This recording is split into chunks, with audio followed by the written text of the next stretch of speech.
The coal estate stood like a fortress on the edge of the city, gates of black iron, towering glass walls, and hedges sculpted into shapes so precise they looked unnatural. The kind of house where silence echoed louder than sound. Every inch screamed wealth, but none of it whispered warmth. Inside, the chaos was anything but silent. A blood-curdling scream erupted from the second floor. Then, the crash of glass. Then the unmistakable sound of two small children laughing, not with joy, but with wild, untamed glee. "I'm done. I'm not being paid enough to survive this," shouted a woman in a navy uniform, her bun now undone and shoes streaked with what looked suspiciously like grape jelly. The front door slammed behind her with a desperate finality. From the second-floor landing, two 7-year-old twins peered down like mischievous royalty surveying their kingdom. Lily had a doll in one hand and a Sharpie in the other. Liam, shirtless and barefoot, held a pair of safety scissors aloft like a knight wielding a sword. "She lasted 3 hours," Liam smirked. "Record," Lily noted proudly. Below them, the butler, Samuel, let out a long, defeated sigh. "Your father will not be pleased." Grayson Cole was many things: CEO of a global architecture firm, billionaire, philanthropist, but fatherhood had never been something he'd prepared for alone. Since his wife's car accident 3 years ago, he'd outsourced everything: meals, cleaning, schooling, even bedtime stories. But despite the money, despite the endless line of resumes and recommendations, no one could tame his children, or get close. He stared at the nanny agency's number on his phone, thumb hovering. His office reeked of leather and power, books untouched, glass desk polished daily, an untouched family portrait gathering dust in the corner. "Sir," Samuel's voice came through the intercom, "we have someone, not from the agency." Grayson frowned. "Another nanny?" "No, sir. A maid. Walk-in. Older. She asked if we were still hiring."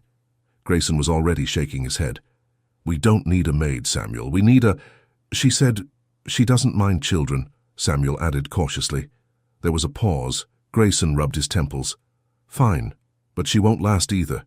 Let her try." Amina stood quietly in the marble foyer, hands folded in front of her. Her uniform was pressed but faded. Her shoes were clean but worn. There was something soft in her eyes that had seen too much. She was in her late 40s, maybe older. The kind of woman you'd pass in the grocery store and forget you saw. But in this moment, she stood like she belonged nowhere and everywhere. Grayson descended the stairs slowly, eyeing her. "You know we've gone through 9 nannies in 6 months?" he asked flat. She nodded. "Most quit before lunch," he added. "They bite, spit, hide knives, set traps." Her face didn't change. "Children in pain act wild when they don't feel seen." That made Grayson stop. "You think they're in pain?" "I think they miss something they don't know how to name." Grayson narrowed his eyes. "And you think you can name it?" "I think I can listen," she said simply. He exhaled and waved her off. "Do what you want. I give you till dinner." The twins watched from the top of the stairs like predators. "She's got grandma's shoes," Liam snorted. "Let's give her the chocolate syrup test," Lily whispered. They disappeared with a plan. She didn't chase them. She walked slowly through the halls, tracing her fingers across picture frames without photos and flower vases without scent. She stopped outside a locked door, pressed her palm to it gently, and moved on. In the kitchen, a cascade of syrup rained down on her from above. She did not scream. She looked up at them, dripping in sweetness and mischief, and smiled. "I like chocolate," she said, "but you missed a spot." They blinked. She wiped syrup from her cheek and put it on her tongue. Delicious. No reaction. That was new. Liam blinked first. "She's weird." Lily hesitated. "Maybe too weird to break?" That night, Samuel brought her a fresh uniform. She declined. "She'll leave by morning," he said kindly, pity in his voice. Amina only smiled and sat in the dim servants' room, humming softly to herself. The tune was old, sad. Something about it curled through the halls like a whisper, brushing past forgotten memories, stirring dust on picture frames. Grayson paused outside her door, listening. He didn't recognize the melody, but it moved something in him he wasn't ready to name. Have you ever met someone who saw through chaos and responded with calm instead of control? Tell us about them in the comments. We're diving deep into what healing looks like. The next morning, the mansion was still. Amina rose before dawn. She folded her bedding, ironed her uniform at the corner of her tiny room, and opened the window to let in the morning air. The sunrise barely touched the mansion's walls. It was like light tried to enter and gave up halfway. In the children's wing, the war drums began. A chair toppled, a scream followed, then paint, always the paint. Amina stepped into the hallway just in time to see Liam sprint past naked, a cape of toilet paper trailing behind him. Lily, close behind, was wielding a water gun loaded with something that smelled suspiciously like vinegar. Their footsteps echoed against the polished floors. "Hey, lady!" Liam shouted. "You better run!" Amina didn't. She walked calmly and steadily, following the destruction. The twins were used to being chased. They weren't used to being followed. In the playroom, she found them perched on the jungle gym like little kings of chaos. The floor was a battlefield, Legos like landmines, stuffed animals beheaded, walls smeared in a rainbow of things that shouldn't be on walls. "You lost, Maid Lady," Lily sneered. "She's shaking," Liam laughed. "I think she's about to cry."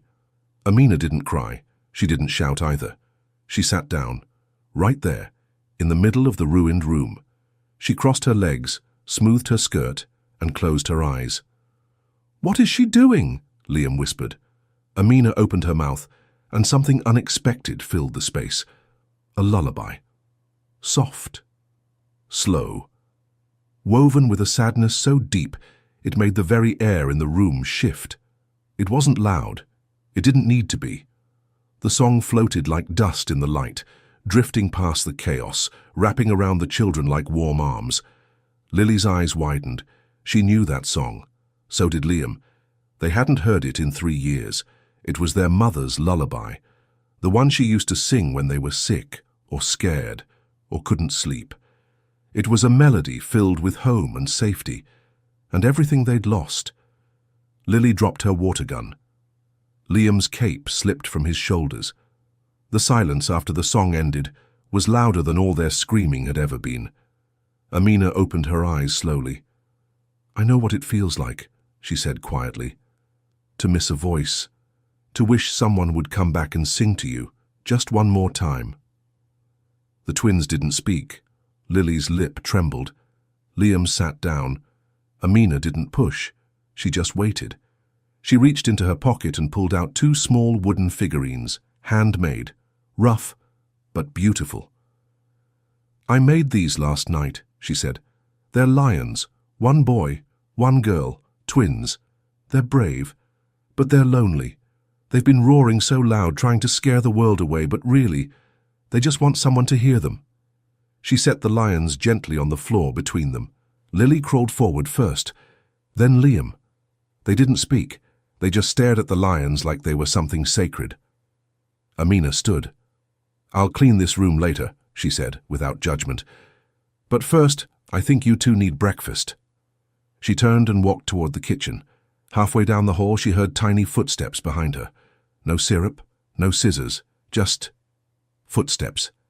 Grayson stared in disbelief as Samuel recounted what he'd seen. "She sang to them," Grayson said, eyebrows raised. "In the middle of the war zone," Samuel nodded, "and they stopped." "She bribed them?" "No." "Threatened?" "No, sir." Grayson leaned back in his leather chair, baffled. "What's her angle?" Samuel hesitated.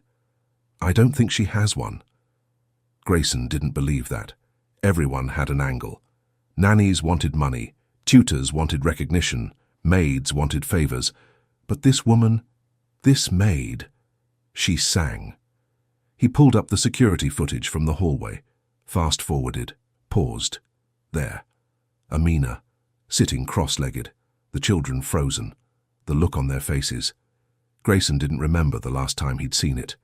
He closed the laptop. That night, after the twins went to bed without a single scream. Amina sat alone in the kitchen, cleaning a wooden spoon. The lights were dim, her eyes distant. She hummed again. Just the melody this time, that same lullaby, soft and broken. Grayson stood just outside the doorway in the shadows, listening. Something about that tune pulled at him like a thread. Memories of a hospital room, of a final breath, of two children too young to understand why their world shattered. His hand gripped the doorframe. He said nothing, but something in him shifted. Not much, but enough. Do you believe that music can open hearts that even words can't reach? Have you ever heard a song that pulled a memory right out of you? Share it in the comments. We're listening.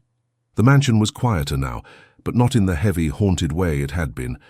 This quiet had warmth. It was the sound of two children giggling in a room full of light, of footsteps that didn't sneak or stomp, and of a woman humming softly as she folded clothes in rhythm with the ticking of the grandfather clock in the hall. Amina had only been there 5 days, but everything had changed. "Hold still," she said gently, holding Liam's chin as she wiped jelly off his cheek. "Other nannies yelled," he said bluntly. "I'm not a nanny." "Then what are you?" Amina smiled. "Someone who sees you." Liam stared at her for a moment, then squirmed away, because affection still made him uncomfortable, but he didn't run. And that was something. Grayson watched from a distance. He kept the cameras on, not to monitor her, at least that's what he told himself, but because he needed to understand what she was doing. She didn't discipline, she didn't bribe, she didn't coddle, she connected. The twins began leaving drawings on her door. They began eating dinner without tantrums, and Grayson had began coming home earlier. One night, he hovered outside the dining room, still in his blazer and tie, briefcase in hand. Through the glass, he saw Amina cutting Liam's food and Lily showing her a drawing of a princess lion. They laughed. Grayson couldn't remember the last time he'd heard them laugh like that. He didn't go in, but he stayed and listened. Later that night, Samuel found Amina gently dusting the portraits on the staircase. "Most of those were covered last year," he said, "after everything." Amina nodded but didn't stop. "Dust makes the house forget. I'm reminding it who lives here." Samuel tilted his head. "You talk like the house has feelings." She smiled. "It does. You just have to listen long enough." He studied her. "You're not just a maid, are you?" Amina paused. "No," she said softly. "But I know what it's like to lose everything." She didn't elaborate. Samuel didn't press, but Grayson did.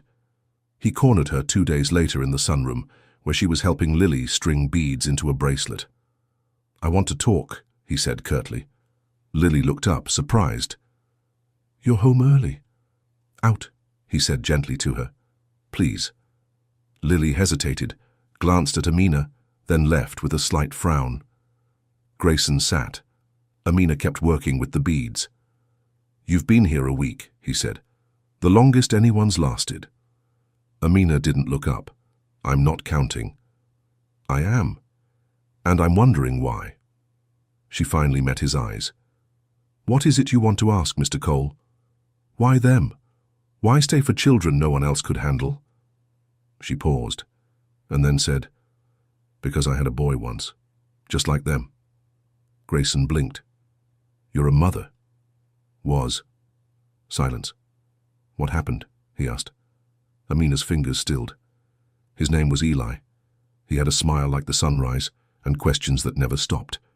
He died 5 years ago. Asthma attack. The ambulance was late. I held him while he went. Grayson sat very still. "I came here because I needed work," she continued. "But I stayed because your children remind me of what grief does to little hearts."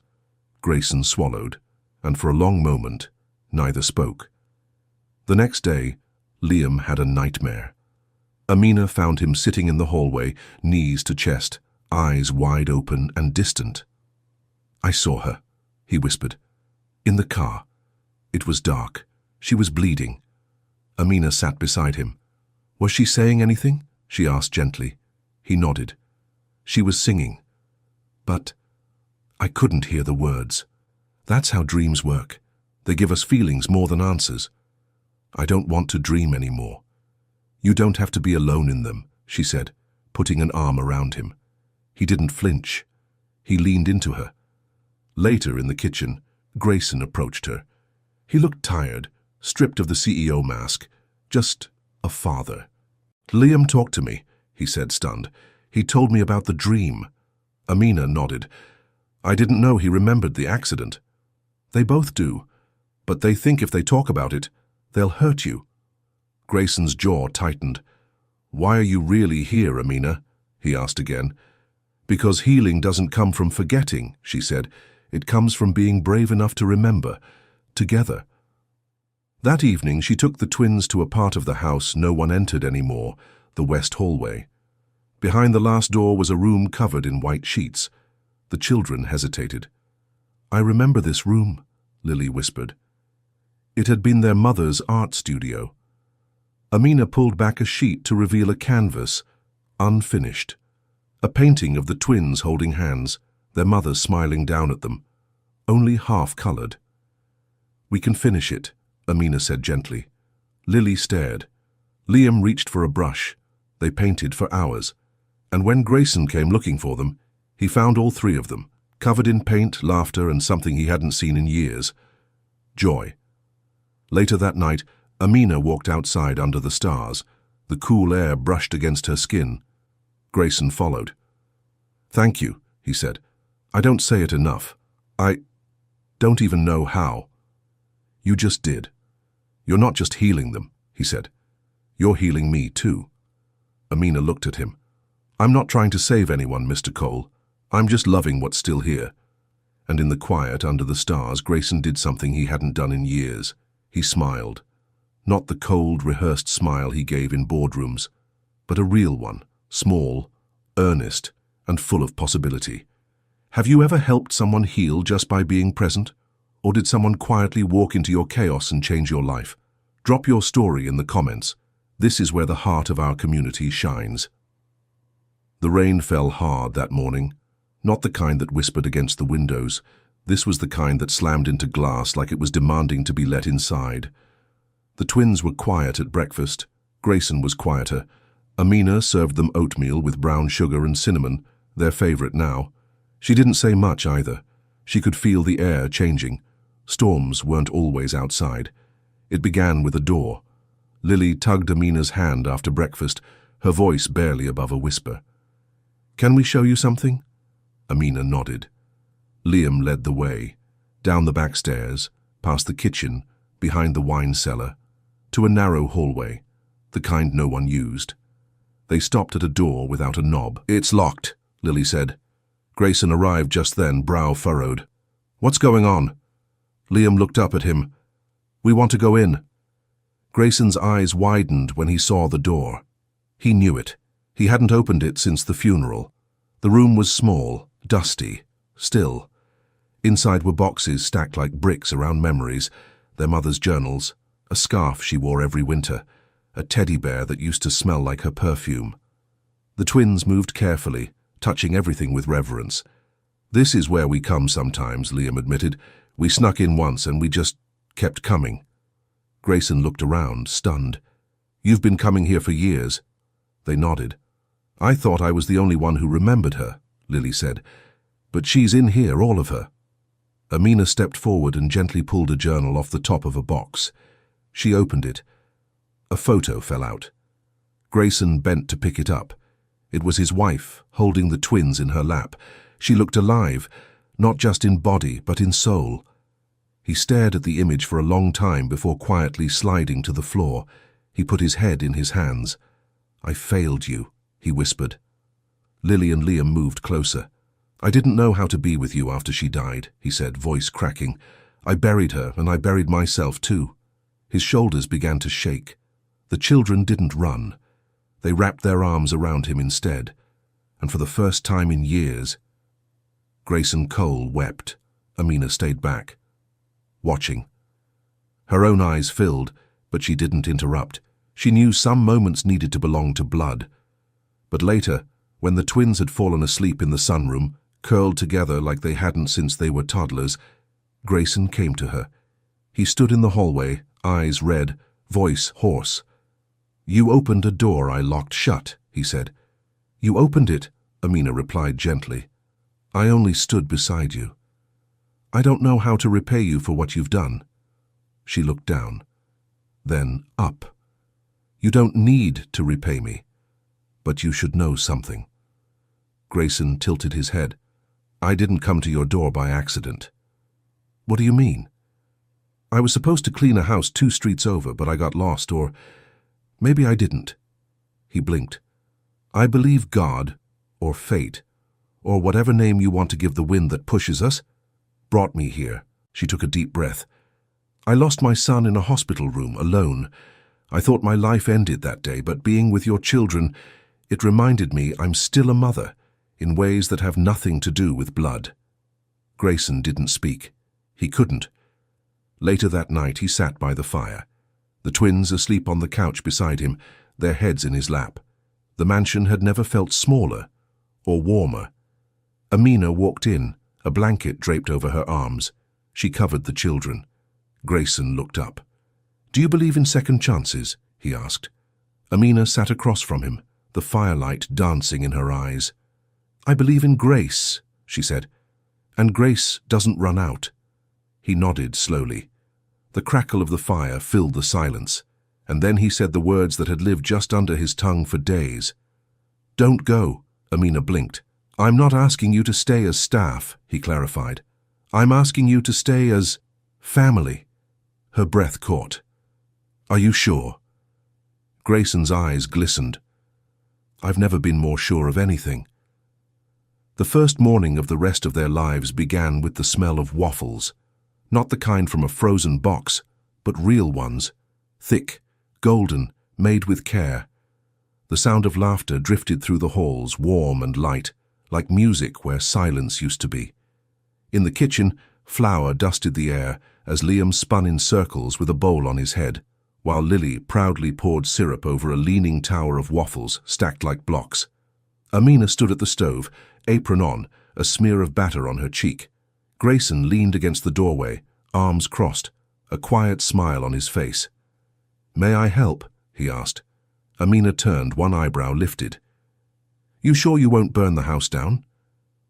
"Possibly, but I'll risk it." She handed him a whisk, and just like that, he belonged. That afternoon, the 4 of them were in the garden. The same garden that had once been trimmed into cold, perfect lines, now bloomed wildly, lilies and lavender, tomato vines climbing trellises, a swing tied to the old oak tree. Lily ran barefoot through the grass. Liam chased butterflies, and Grayson sat beside Amina on a checkered picnic blanket, watching. "I didn't know joy could sound like this," he said softly. Amina smiled. "It's been waiting. Just needed someone to open the window." "I don't want this to be temporary," he added. She looked over at him. "I don't either." He reached for her hand, tentative, unsure. She didn't pull away. "Do you think they'll ever call me Dad again?" he asked quietly. Amina looked out at the twins, their laughter echoing off the garden walls. "They already do," she whispered, "in the way they run to you, in how they sleep peacefully now. Healing isn't always loud." That night, they sat around the fireplace, this time by choice, not as strangers circling each other.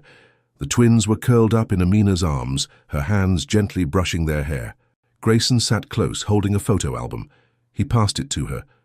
"These were buried in the back of the office. I couldn't look at them before." Amina opened it. Inside were photos of his wife, bright smile, sunshine eyes, the twins as babies, their tiny hands gripping fingers, a family once whole. "I was terrified to look," he confessed. "I thought remembering her would kill me." "But forgetting her was killing your children," Amina said softly. He nodded, eyes wet. "She would have loved you," he added. Amina's voice caught in her throat. "And I think she'd be glad someone's still singing their lullaby." On Sunday morning, they all walked to church together. People stared, the billionaire, the maid, the twins, all dressed in light. But Grayson didn't care. He held Amina's hand openly. The twins pulled her forward, yelling to their friends, "Mama Amina brought us." Grayson froze. Amina stopped too. "Mama," she whispered, stunned. The twins turned back, confused. "Isn't that okay?" Amina's throat tightened. "It's more than okay." She knelt, arms wide. They dove into them. Grayson's eyes brimmed, and he didn't even try to hide it. The next month, Grayson threw away the agency contracts. He cleared the west wing of the mansion, and when he showed it to Amina, it had been transformed. New furniture, sunlight pouring in, soft rugs, warm walls, a home within a home. "For you," he said. She stared at it, hands trembling. "Why?" "Because home isn't something I built with concrete and glass. It's something you gave us." Weeks passed. The chaos was still there, toys everywhere, juice spilled, crayon drawings on the fridge. But the silence was gone. In its place, life. Liam learned to ride a bike. Lily asked to help cook. Grayson tucked them into bed every night now, himself.